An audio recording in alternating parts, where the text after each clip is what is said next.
Now student, we study the sowing methods of cotton seed. Number 1, there is a drilling method. Number 2, dibbling method or chowpuli method. Number 3, dry sowing. Number 4, transplanting method. So first we study the drilling method. Drilling method is the followed in Deshi cotton varieties. With the help of Tiphon, drilling is done. Distance between tin to tin is near about 45 centimeter, and that is the plant to plant is 25 centimeter.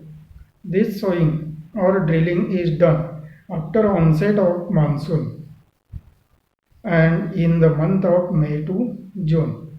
Then sowing depth is taken up to 2 centimeter deep. Seed rate is required 12 to 15 kilogram per hectare, and after drilling, seeds are covered with soil by operating light harrow.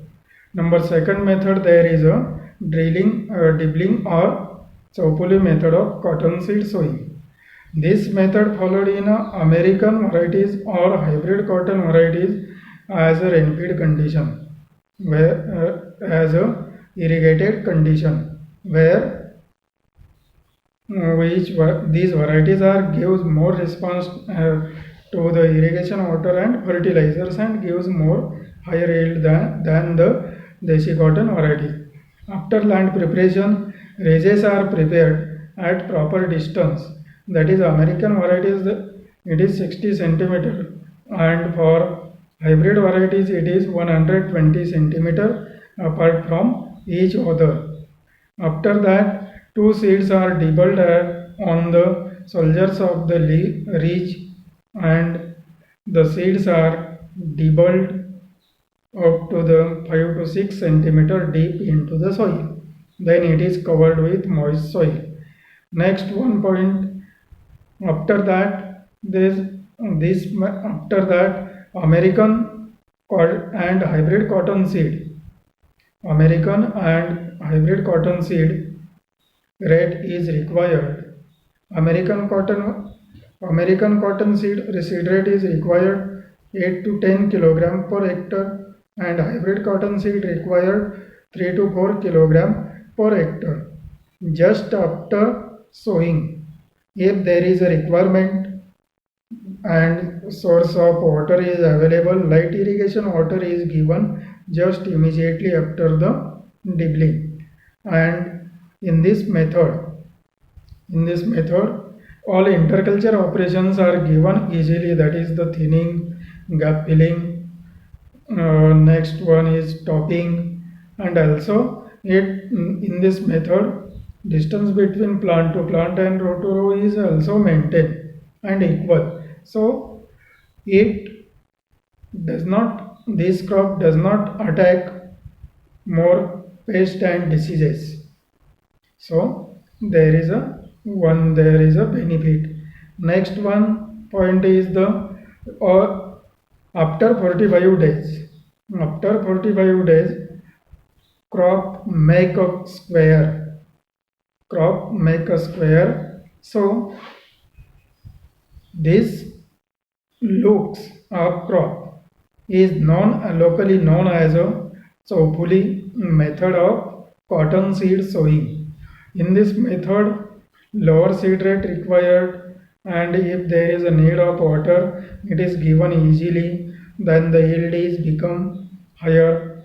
And in this method, care should be taken that the excess nitrogenous fertilizer application is avoided, because it easily attack the pest and diseases.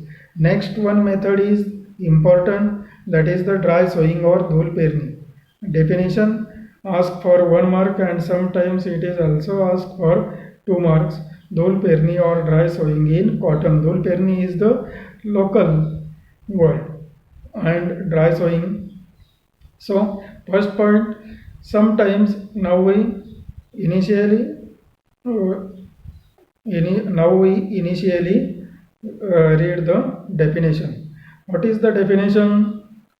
Definition: Sometimes farmers sow the seeds in dry soil before onset of monsoon in order to catch the full monsoon season. It is known as a dhul perni or dry sowing of cotton. This method is mainly adopted or followed in rainfed cotton crop area. This sowing is done with the help of drilling machine, and the sowing is done in last week of May to first week of June, and crop thrives very well on available soil moisture. Seed rate is required 12 to 15 kilogram per hectare.